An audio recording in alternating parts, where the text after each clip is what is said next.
இன்றைக்கு ஒரு விசேஷமான நாள். என்ன நாள் தெரியுமா? அன்னையர் தினம், தாய்மார்கள் தினம். அப்படின்னா நம்முடைய தாயை நினைத்து பார்க்க தேவன் கொடுத்திருக்கிற ஒரு நாள் இல்லை. இயேசு தன்னுடைய தாய் மேலே எவ்வளோ அன்பு வைத்திருந்தார். அவர் ஊழியத்துக்கு வந்த பிறகு பிதாவின் சித்தத்தை நிறைவேற்றுவதிலே கவனம் செலுத்தினார். அவர் வீட்டுக்கு போய் தாயோட பேசலாம் டைம் இல்லை அவருக்கு. ஆனால் அவர் சிலுவையில் மரித்து கொண்டிருக்கும்போது தனக்கு பிரியமான ஒரு பொறுப்பான சீஷன் கையில் தன் தாயை ஒப்பு கொடுத்ததை நாம் அறிந்திருக்கிறோம். அப்போ இந்த அன்னையர் தினத்தில் நம்முடைய தாய், பெற்றெடுத்த தாயை நினைத்து ஆண்டவருக்கு நன்றி சொல்ல வேண்டும். ஏசாயா 66:13 ஒருவனை அவன் தாய் தேற்றுவதைப் போல நான் தேற்றுவேன் என்று ஆண்டவர் சொல்கிறார். இப்போ தாயினுடைய இருதயம் எப்படிப்பட்டார்? இப்போ நான் இந்து குடும்பத்திலிருந்து மரணப்படுக்கையில் சாக கடந்த போது என் தாயாருடைய விசுவாசமும் அவருடைய கண்ணீர் ஜபந்தான் எனக்கு அற்புதத்தை கொண்டு வந்தது. இயேசுவை அறிந்திராத நாட்களில் இயேசுவை பற்றி என் தாயார் கேள்விப்பட்டதை வச்சு இயேசுவேன்னு அழுது கூப்பிட்டாங்க. என் மரணப்படுக்கை மாறி சுகம் கிடைத்தது.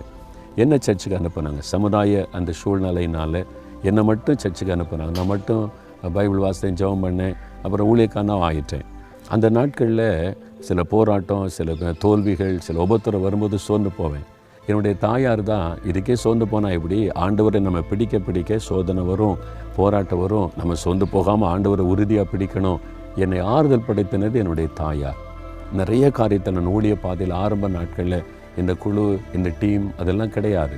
அப்போ நான் தனித்து ஊழியம் செய்த நாட்களில் எனக்கு வந்த பிரச்சனை, போராட்ட நெருக்கத்தில் என் தாயார் அந்த காலத்தில் ரட்சிக்கப்படாமல் இருந்தாலும் இயேசுவின் மேல் அன்பு வைத்திருந்தாங்க.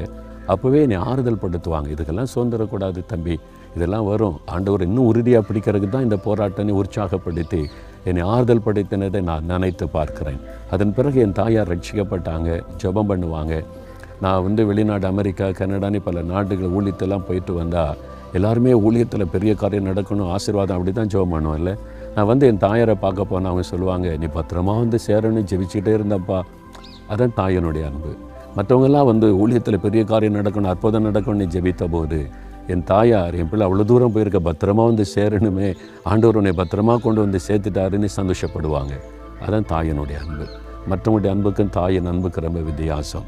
அதனால் தான் ஆண்டவர் தன்னுடைய அன்பை சொல்லும்போது ஒருவனை அவன் தாய் தேற்றுவதைப் போல நான் தேற்றுவேன்.